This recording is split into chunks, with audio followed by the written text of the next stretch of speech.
યશોદાજીની ગોદમાં શોભિત યશોદોત્સંગ લાલિત ગથિત વેણિક, કેશની વેણી ગુથી છે, મુક્તાફલ એટલે મોતીની માળા આપના લલાટ પર શોભી રહી છે અને વાકડિયા કેશ પ્રભુના ઉડી રહ્યા છે. શ્રી હરિરાય મહાપ્રભુજી શિક્ષાપત્રમાં કર્તવ્ય પુષ્ટિ માર્ગના પ્રથમ શિક્ષાપત્રમાં બતાવ્યા, પણ મનમાં વિચાર કર્યો, મનને ઉપદેશ આપવા કરતા એવો કોઈ ઉત્તમ વિષય આપું જેનાથી મન એ ઉત્તમ વિષયમાં લાગી જાય અને ચિંતાઓમાંથી મુક્ત થઈ જાય.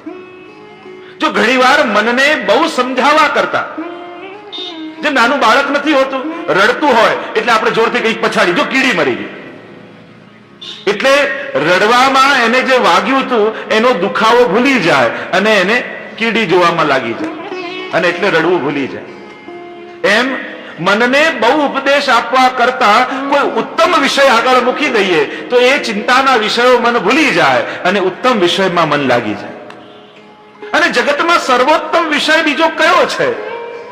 હરિરાયજી વિચાર કર્યો કે પ્રભુના સ્વરૂપનું જો વર્ણન કરવા લાગુ તો ગોપેશ્વરજી અન્ય લૌકિક ચિંતાઓને ભૂલી જશે અને એમનું ચિત્ત પ્રભુના સ્વરૂપમાં લાગી જશે. કેવા અદ્ભુત સૌંદર્યયુક્ત પ્રભુ છે એમ આ દ્વિતીય શિક્ષાપત્રમાં આખું નખશીખ વર્ણન શ્રી હરિરાય મહાપ્રભુએ કર્યું છે. સૌથી પહેલા શ્લોકમાં કહ્યું કે આપણા ઈષ્ટ છે કોણ? યશોદોત્સંગ લાલિત, યશોદાજીની ગોદમાં ખેલતા પ્રભુ એ જ પુષ્ટિ માર્ગમાં સેવ્ય છે. ગોપેશ્વરજી અહીંયા ટીકા લખતા કહે છે કે આ જે યશોદોત્સંગ લાલિત છે એ અન્ય કોઈ કલ્પના પુષ્ટિ માર્ગમાં સેવ્ય નથી. અહીંયા જે વાત કરવામાં આવી છે, કારણ કે નંદ અને યશોદા તો દરેક કલ્પમાં થાય છે, દરેક દ્વાપરમાં થાય છે. આ જે છે એ સારસ્વત કલ્પમાં પ્રગટેલા યશોદાજીની ગોદમાં ખેલતા લાલન છે. સારસ્વત કલ્પમાં, શ્વેતવારા કલ્પમાં પણ દ્વાપર આવે છે. જો તમે ગણતરી કરવા જાઓ તો આ શ્વેતવારા કલ્પમાં દ્વાપરમાં કૃષ્ણ અવતાર થયો હતો, પણ એ પુષ્ટિ માર્ગના સેવ્ય નથી. સેવ્ય તો જે સારસ્વત કલ્પમાં થયા એ. એટલે જો ગણવા જાઓ તો હમણાં 5000 વર્ષ પહેલા કૃષ્ણ અવતાર થયો એમ કહીએ છે, એ પુષ્ટિ માર્ગના સેવ્ય પ્રભુ ન કહેવાય. પુષ્ટિ માર્ગના સેવ્ય પ્રભુ તો એ ક્યાં? હમણાં તો શ્વેતવારા કલ્પ ચાલે છે, હમણાંનો જે દ્વાપર ગયો તો શ્વેતવારા કલ્પનો છે. અહીંયા જે વાત મહાપ્રભુજી કરે છે, હરિરાય મહાપ્રભુજી જે સમજાવે છે એ વાત છે સારસ્વત કલ્પમાં પ્રગટેલા પ્રભુની. કારણ કે પૂર્ણ અવતાર એ સારસ્વત કલ્પના દ્વાપરમાં થયો. તો ગોપેશ્વરજી ટીકામાં એ જ સમજાવે છે કે આ યશોદોત્સંગ લાલિત, કારણ કે બીજા બધા કલ્પમાં થાય છે એ તો અવતાર કાર્ય કરવા માટે થાય છે, અને પૂર્ણ રસા અવતાર, પૂર્ણ આનંદ રૂપ પ્રભુ જે વેદમાં પ્રતિપાદિત કરેલા છે એ ઈશ્વર એ તો સારસ્વત કલ્પમાં પ્રગટ્યા હતા.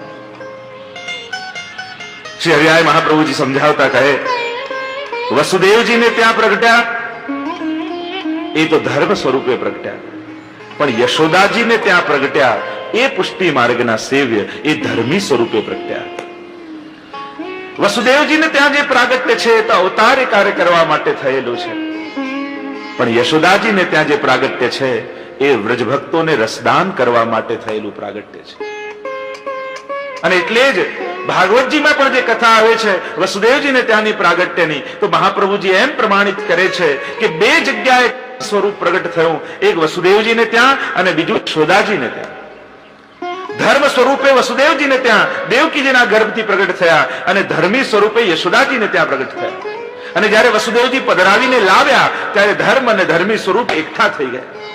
પણ જ્યારે અક્રૂરજી પુનઃ મથુરામાં પધરાવી ગયા ત્યારે જે મથુરાથી આવેલા એ મથુરા ગયા, બાકી વ્રજભક્તોના ગોકુલમાં પ્રગટ્યા અને ગોકુલમાં જ રહ્યા છે અને હજી ગોકુલમાં જ છે, એ ક્યાંય ગયા નથી. વૃંદાવનમ પરિત્યજ્ય પાદમેકમ ન ગચ્છતિ. આપની તો પ્રતિજ્ઞા છે વૃંદાવનને છોડીને હું ક્યાંય બહાર જતો નથી. એટલે આજે પણ પ્રભુ ત્યાં જ બિરાજે છે. મુક્તાફલની માળા આપના કેશ વાંકડિયા છે, અલકાવલી સિદ્ધ કરે છે. રોજ યશોદાજી આપની જે આગળના કેશો હોય ભાલ ઉપર એમાં મોતી પરોવીને કર્ણની પાછળ ખોસે જેને આપણે અલકાવલી કહી, એવી અલકાવલી ધારણ કરેલી છે. વાંકડિયા કેશ પ્રભુના ઉડી રહ્યા છે અને આખા શ્રીઅંગનું વર્ણન કરતા કૃષ્ણદાસ અધિકારી પણ પદ ગાન કરતા કહે, ઉપમા કહા કહો અરવિંદ તુમ વદન કી શોભા નિર્ગત થકિત પૂરન ચંદ. એવા પ્રભુના શ્રીઅંગની શોભા બધા શ્લોકો ન લેતા અમુક શ્લોકોનું દર્શન કરી કૃષ્ણદાસ અધિકારીના આ પદનું ગાન કરી પ્રભુના સમગ્ર શ્રીઅંગની ભાવના કરી. આજ્ઞા કરતા કહે કે વૈષ્ણવના સેવનીય ચિંતનીય પ્રભુ યશોદાજીની ગોદમાં ખેલતા લાલન છે. એટલે જ્યારે પણ ચિંતન કરવા દેશો પ્રભુના સ્વરૂપનું, ત્યારે યશોદાજીની ગોદની ભાવના કરજો. આ સિંહાસનનો પીછવાઈનો શું ભાવ છે? યશોદાજીની ગોદ છે. ઠાકોરજી સિંહાસન પર બિરાજે, ગાદી તકિયા એ યશોદાજીની ગોદ છે. યશોદોત્સંગ લાલ. અને એ ગોદમાં ખેલતા પ્રભુ એ પુષ્ટિ માર્ગમાં સેવ્ય છે. આગળ એ પ્રભુના શ્રૃંગાર યશોદાજી કઈ રીતે કરે અને દરેક શ્રૃંગાર પાછળ કઈ કઈ ભાવના એને બતાવતા તૃતીય શ્લોકમાં હરિરાયજી સ્મરણ કરતા કહે કે ઠાકોરજીના કપોલ પર સુંદર કમલપત્ર કર્યું છે. અને એમ કહેતા છે હરિરાયજી સ્મરણ કરતા બોલ્યા, કાશ્મીર એટલે કેસર વડે બંને કપોલ પર કમલપત્ર પ્રભુને કર્યા છે અને કર્ણના કુંડળ હાલી રહ્યા છે અને એનો પ્રકાશ પ્રભુના કપોલ પર પડી રહ્યો છે. પ્રભુનું ચિંતન કરતા બતાવે. ગોપેશ્વરજી ટીકામાં સુંદર વાત કરે, આ કમલપત્રો એ તો સ્વામીજીના મનોરથ છે. સ્વામીજીને મનોરથ છે પ્રભુ સાથે વિવાહ કરવાનો, અને આ મનોરથ પૂર્ણ કરવા માટે યશોદાજીની ગોદમાં લાલન ખેલતા હોય ત્યારે સ્વામીજી પધારે અને યશોદાજી લાલનને સ્વામીજીના શ્રી હસ્તમાં આપે. લો આમને ખેલાવો, હું ગૃહ કાર્ય કરીને આવું. અને જ્યાં લાલન ગોદમાં આવી જાય ત્યારે એમને કુંજ નિકુંજમાં લઈ જાય અને ત્યાં કિશોર રૂપ ધારણ કરે ઠાકોરજી. અને ત્યારે કારણ કે ગોપેશ્વરજી કહે છે કે કમલપત્ર તો જ્યારે વિવાહ હોય ત્યારે કરવામાં આવે, અને સ્વામીજીને વિવાહનો મનોરથ હોય અને ત્યારે કુંજમાં લઈ અને ઠાકોરજીના શ્રૃંગાર કરે, કમલપત્ર કરે અને ત્યાં ઠાકોરજી સાથે વિવાહ સ્વામીજીના થાય, પોતાના સગળા મનોરથો પૂર્ણ કરે અને પાછા લઈને પધારે ત્યારે લાલન પાછા લાલન થઈ જાય, બાલ અવસ્થામાં આવી જાય. પણ બાલ અવસ્થામાં આવી તો ગયા, પણ સ્વામીજીએ જે કમલપત્ર કર્યા છે એ પહોંચવાના રહી ગયા છે. અને યશોદાજીને ગોદમાં તો આપ્યા અને જોઈને યશોદાજીને એમ થાય કે આ લાલનને કમલપત્ર કર્યા કોણે અને આ સમયે પ્રસંગે. અને જ્યારે સ્વામીજી પાછા પધારતા હોય ત્યારે યશોદાજીને જોઈને એમ થાય કે મારા લાલનના વિવાહ આની જોડે થાય તો કેવું સારું, કેવું મારા લાલનનું ધ્યાન રાખે છે. અને આમ વિચાર કરી યશોદાજી બોલાવે સ્વામીજીને, આખો એ ખોળો ફલથી ભરી દે અને ફલથી ભરી આશીર્વાદ આપે. અને સ્વામીજી જતા હોય ત્યારે મનમાં મનોરથ કરે કે મારા વિવાહ આની જોડે થઈ જાય, મારા લાલનના વિવાહ આની સાથે થાય. અને આમ આ કમલપત્ર તો સ્વામીજી સાથેના વિવાહનું સૂચન છે.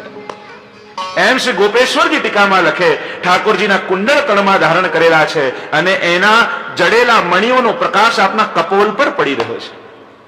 નીલવર્ણ પ્રભુ છે અને જ્યારે એમાં એના પ્રકાશ પડે તો કંઈક જુદી જ આભા પ્રભુના કપોલ પર ખીલી રહી છે.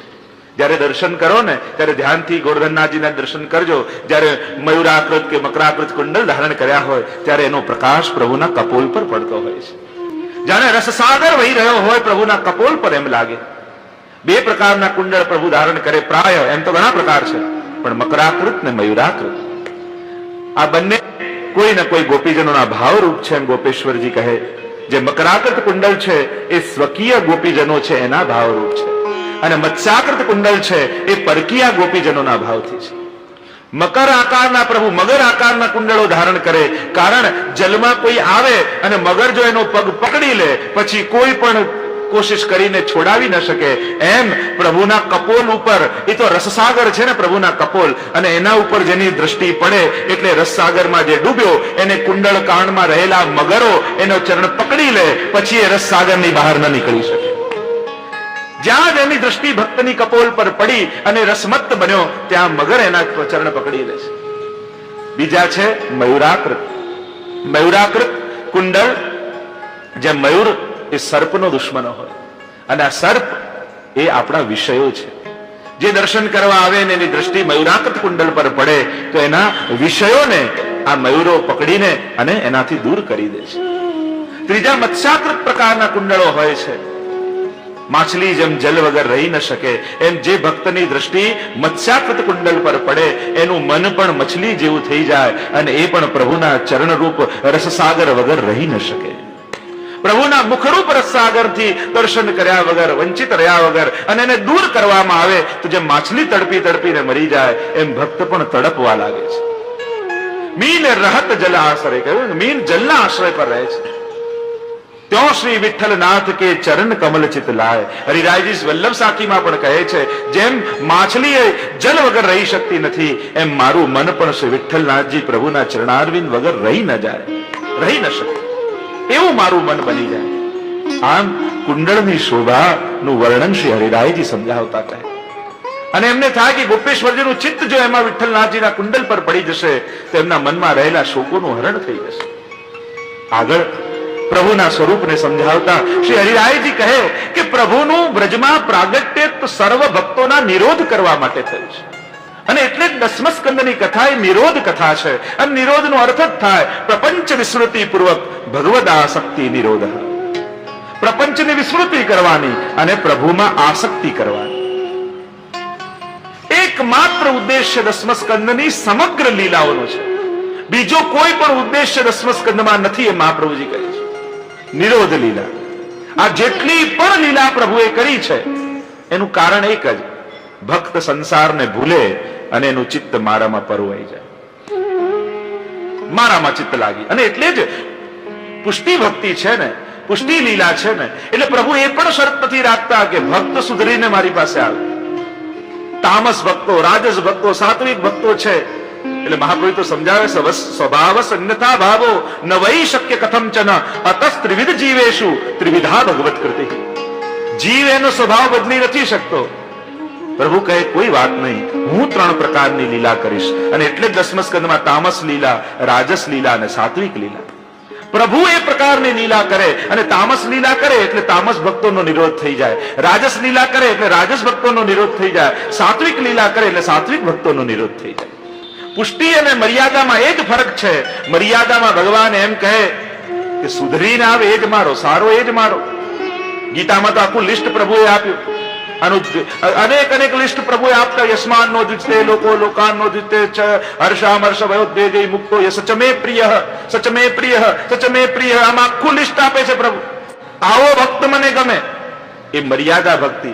પણ પુષ્ટિ ભક્તિમાં તો પ્રભુ કહે કે તું જેવો છું એવો રહે, હું તને અનુકૂળ થઈ જઈશ. હું એવી લીલા કરીશ કે તું જેવો છું એમાં એવી સ્થાને એવી વૃત્તિ સાથે તારું મન મારામાં લાગી જશે. તો અહીંયા તો નિરોધ સિદ્ધ કરવાનો છે અને નિરોધ સિદ્ધ કરવા માટે સુધાપાન કરાવવું જરૂરી છે. ભગવદ રસનો અનુભવ કરવા માટે સુધાપાન થવું જોઈએ અને સુધા પ્રભુ 2 રીતે કરાવે.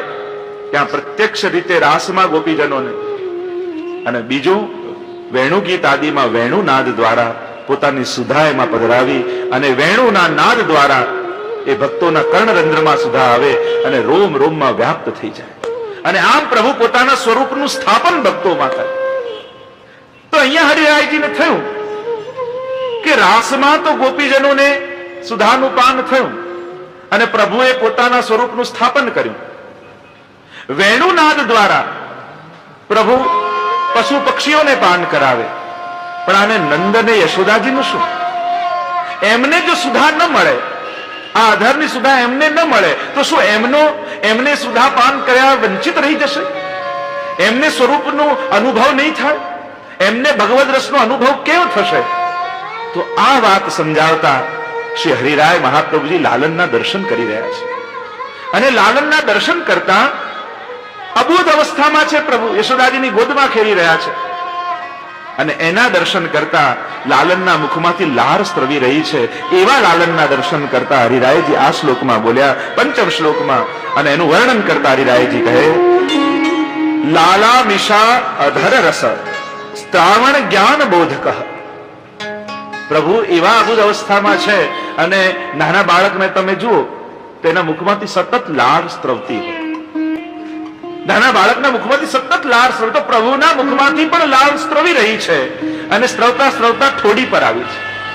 યશોદાજીની ગોદમાં ખેરી રહ્યા છે લાલન અને એવું સુંદર સ્વરૂપ પ્રભુનું દેખાયું અને પ્રભુના ચીબુકમાં ખાડો છે અને ત્યાં લાર ભરાઈ ગઈ છે. યશોદાજી એ લાલનનું અદભુત સ્વરૂપ જોયું અને એવું વાલ આવ્યું અને થયું કે લાવ લાલનને ચુંબન કરી લો. અને લાલનના ચીબુક ઉપર, ઠોડી ઉપર યશોદાજીએ ચુંબન કર્યું અને ચુંબન કર્યું ત્યારે લાલનના ઠોડી પર રહેલા ખાડામાં પ્રભુની લાર બિરાજતી હતી. એ અધર સુધા બિરાજતી હતી અને એ અધર સુધા યશોદાજીના મુખમાં ગઈ અને આમ પોતાના સ્વરૂપનું સ્થાપન યશોદાજીના સ્વરૂપમાં પણ કરી દીધું. પ્રભુ નંદજીના ગોદમાં લાલન ખેલતા હતા, એમને પણ વાલ આવ્યો અને એમણે પણ જયારે ઠોડી પર ચુંબન કર્યું તો પ્રભુની એ અધર સુધા એ નંદ બાબાને પણ પ્રાપ્ત થઈ છે. પ્રાય ભાગવત આદિમાં આપણે દર્શન કરતા હોઈએ તો પ્રભુ બધાને પોતાની અધર સુધાનું રસમસ્કંદમાં પાન કરાવી ભક્તોને અને પોતાના સ્વરૂપનું સ્થાપન કરે છે. ગોપીજનોને રાસમાં, ગોપજનોને છાક લીલામાં એમનું જૂઠણ આરોગી પોતાનું જૂઠણ આરોગાવી અને આમ ગોપજનોને પાન કરાવે. વેણુ ગીતમાં વેણુ વાદન કરતા પ્રાયો બતામ વેગા મુનયો વનેસ્મિન કૃષ્ણે ક્ષણાસ્તત ઉદિતમ કલ વેણુ ગીતમ આરુહ્ય યે દ્રુમભુજાન રુચિર પ્રબાલાન શૃણવંતી મૃતશો વિગતાન્ય વાચઃ. गोपियां कहती हैं प्रायो बताम विहिगा, ये जो प्रभु का वेणुनाद सुन रहे हैं ये पक्षी कोई पक्षी नहीं है, मुनयो वो तो मुनि है. और उसका प्रमाण क्या? प्रायो बताम विहिगा मुनयो वनेस्मिन कृष्णे क्षणास्तुदितम कल वेणु गीतम आरुह्य ये द्रुम भुजान. એ ઋષિઓ છે એનું પ્રમાણ શું? એનું પ્રમાણ છે એ દ્રુમની શાખાઓ ઉપર બેઠા છે. અને ઋષિઓની શાખા હોય ને, મધ્યાંગીની શાખા, તૈત્રીય શાખા, બ્રાહ્મણોની શાખા હોય ને, અને આ મુનિઓ છે એટલે તો શાખા ઉપર બેઠા છે. અને આંખો બંધ કરી પોતાની ચંચલતા સમાપ્ત કરી અને પ્રભુની એ વેણુ સુધાનું પાન કરી રહ્યા છે. વેણુ ગીત તો અદભુત છે. પ્રભુએ બધાને નાદ દ્વારા અધિકાર અનુસાર પાન કરાવ્યું છે. આમ અહીંયા ગોપેશ્વરજી સમજાવે કે પ્રભુ બધાને અધર સુધા પ્રાપ્ત કરાવી રહ્યા છે. બાલ લીલા પ્રભુ તો નિત્ય કિશોર છે એમ કહ્યું. પ્રભુનું એ અધરામૃત જેને પણ પાન કર્યું. આપણે પણ મહાપ્રસાદ લેતા હોઈએ ને ત્યારે મહાપ્રસાદ પેટ ભરીને ન લેવાય, મન ભરીને લેવાય. જે પદાર્થ છે એનો સ્વાદ એમાં નથી લેવાનો, પણ પ્રભુ આરોગ્ય અને એમાં એમની જે અધરામૃતની કણિકા ભરી છે ને, સાચો સ્વાદ જ્યારે એનો આવે ત્યારે કહેવાય કે મહાપ્રસાદ લીધો. બાકી તો જમ્યા કહેવાય. મહાપ્રસાદ લીધો તો ત્યારે કહેવાય જ્યારે કણિકા આપણને આપવામાં આવી અને કણિકા જ્યારે મુખમાં મૂકી અને એમાં ભરેલા પ્રભુના અધરામૃતનો આસ્વાદ આવે. અને આસ્વાદ આવે એ અધરામૃત અંદર ગયું એનું પ્રમાણ શું? સુરત વર્ધનમ. તમારો હોય એના કરતા ભાવ વધી જાય પ્રભુ. શોકનાશનમ, લૌકિકના સમસ્ત શોકો સમાપ્ત બની જાય. ઇતર રાગ વિસ્મારણમ નૃણામ, અન્ય રાગોની વિસ્મૃતિ થઈ જાય. અને આ ત્રણ લક્ષણ દેખાય ત્યારે માનજો કે આજે મહાપ્રસાદ લીધો. મહાપ્રસાદ લીધો તો ત્યારે કહેવાય.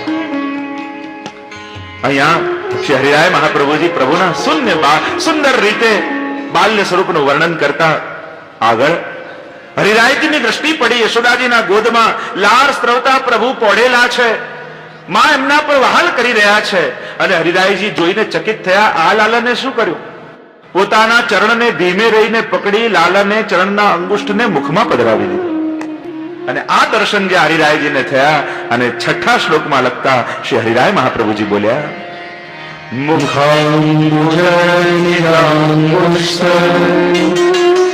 પ્રવેશ ભક્તિ પ્રવિષ્ટસ્ય ગતિ ક્રિયા શક્તિ. પોતાના ચરણના અંગુષ્ઠને મુખમાં પધરાવતા પ્રભુ ભક્તિમાં પ્રવેશેલા જીવની ગતિ અને ક્રિયાશક્તિ બતાવી રહ્યા છે. સાધારણ બાળક હાથના અંગુષ્ઠ મુખમાં લે. હા, અહીંયા ગોપેશ્વરજી ટીકામાં કહે છે કે હા, ક્યારેક ક્યારેક પ્રભુ હાથનો અંગુષ્ઠ પણ મુખમાં લે છે. ક્યારેક ક્યારેક ચરણ અંગુષ્ઠ મુખમાં પધરાવે તો ક્યારેક શ્રી હસ્તનો અંગુષ્ઠ મુખમાં પધરાવે. પણ પ્રભુની કોઈ પણ ક્રિયા ભાવ વગરની હોતી નથી. પ્રભુની પ્રત્યેક ક્રિયામાં કોઈ ને કોઈ કારણ છે. આનંદસ્ય હરેર લીલા. મહાપ્રભુ તો એટલે જ કહે ને, આનંદયુક્ત પ્રભુની લીલા છે. પ્રત્યેક લીલામાં કોઈ ને કોઈક આનંદ ભક્તોનો છુપાયેલો છે. હાથનો અંગુષ્ઠ મુખમાં ક્યારેક લે એનો ભાવ બતાવતા ગોપેશ્વરજી કહે કે હસ્તના અંગુષ્ઠમાં છે શું? તો કે જ્યારે પ્રભુએ વેણુનાદ કર્યો અને વેણુનાદ કર્યો ને બધા જ ગોપીજનો ભાગીને વૃંદાવન આવ્યા રાત્રિના સમયે, પણ કેટલાક ગોપીજનો એવા હતા જે ઘરમાંથી નીકળવા ગયા પણ સ્વજનોએ બહાર નીકળવા ન દીધા ને બહારથી સાંકળ લગાવી દીધી. કોણે દીધી સાંકળલી? મારા વાલા ના વન માય વાગે રૂડી વાંસલડી. અને બહારથી સાંકળ લગાવી દીધી. એવા ગોપીજનોને મહાપ્રભુજી અંતર્ગ્રહગતા ગોપીજનો કહે છે. અંતર્ગ્રહગતા કશ્ચિત રાસ પંચાધ્યાયમાં આવ્યું. એ લોકો બહાર નીકળી ન શક્યા અને નીકળી ન શક્યા એટલે એ અંતર્ગ્રહગતા ઘરમાં રહેલા ગોપીજનોએ નેત્રો બંધ કરીને એમનું ધ્યાન પ્રભુમાં લગાવ્યું. જ્યાં સુધી ધ્યાન પ્રભુમાં ન લાગ્યું ત્યાં સુધી એવો તાપ એ ગોપીજનોને થયો. આજ સુધીના જેટલા એમના અપરાધો હતા એ સમસ્ત અપરાધ અને પાપ એ તાપમાં બળી ગયા. અને જ્યાં ધ્યાન પ્રભુમાં લાગ્યું એવો આનંદ આવ્યો. આજ સુધીના જેટલા પુણ્યો હતા એ બધા પુણ્યોના અત્યારે જ ફળ મળી ગયા. અને આમ પાપ અને પુણ્યોના હિસાબ ત્યાં સમાપ્ત થઈ ગયા. અને એટલે જ ત્યાં જ એ અંતર્ગતા ગોપીજનોનો ઉદ્ધાર થઈ ગયો. અને ઉદ્ધાર થઈ ગયો તો અંતર્ગતા ગોપીજનોને મોક્ષ તો જોઈતો નથી, એટલે એમનો જીવ પ્રભુના હાથના અંગુષ્ઠમાં આવી ગયો.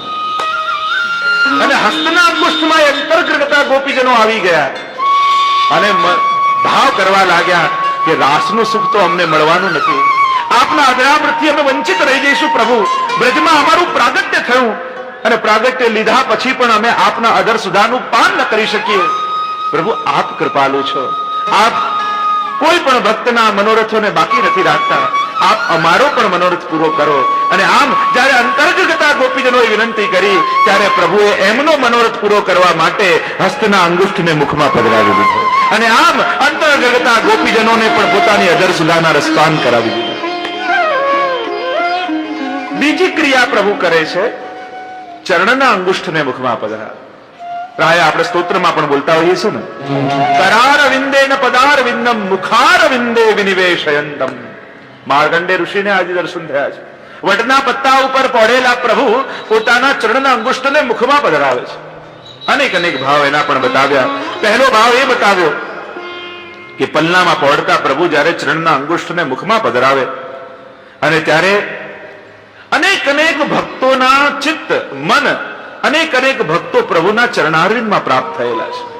એમના ચિત્ત ચરણારવિંદમાં લાગેલા છે. જેમને દાસ્ય ભક્તિ સિદ્ધ છે, એ દાસ્ય ભક્તિ જેને સિદ્ધ છે એમના ચિત્ત ચરણારવિંદમાં છે. અને ચરણારવિંદમાં પડેલા જીવોને એમ થાય કે પ્રભુ અમારો અધિકાર તો અધિક નથી, ચરણ સુધી પહોંચી શક્યા છે, પણ ભક્તની દ્રષ્ટિ તો આપના અધરો પર રહેતી હોય. ભલે ચરણમાં પડ્યો છે પણ એનું લક્ષ્ય તો મુખારવિંદની ભક્તિ. કારણ કે બે પ્રકારની ભક્તિ છે, એક તાપાત્મક ભક્તિ ઉષ્ણ ભક્તિ અને બીજી શીતલ ભક્તિ. ચરણારવિંદ ભક્તિ અને મુખારવિંદની ભક્તિ. ચરણારવિંદની ભક્તિ એ શીતલ ભક્તિ છે, મુખારવિંદની ભક્તિ એ ઉષ્ણ ભક્તિ છે. તો ચરણમાં પડેલા જીવોને એમ થાય, મનોરથ થાય, પ્રભુ આગળ વિનંતી કરે કે પ્રભુ અમને આ મુખની સુધાનું પાન કેમ થશે? અમે તો પહોંચી શકીએ એવા સાધનો અમારી પાસે નથી. ત્યારે પ્રભુ કહે આ તો પુષ્ટિ લીલા છે, જીવના સાધનો હું કરી આપું.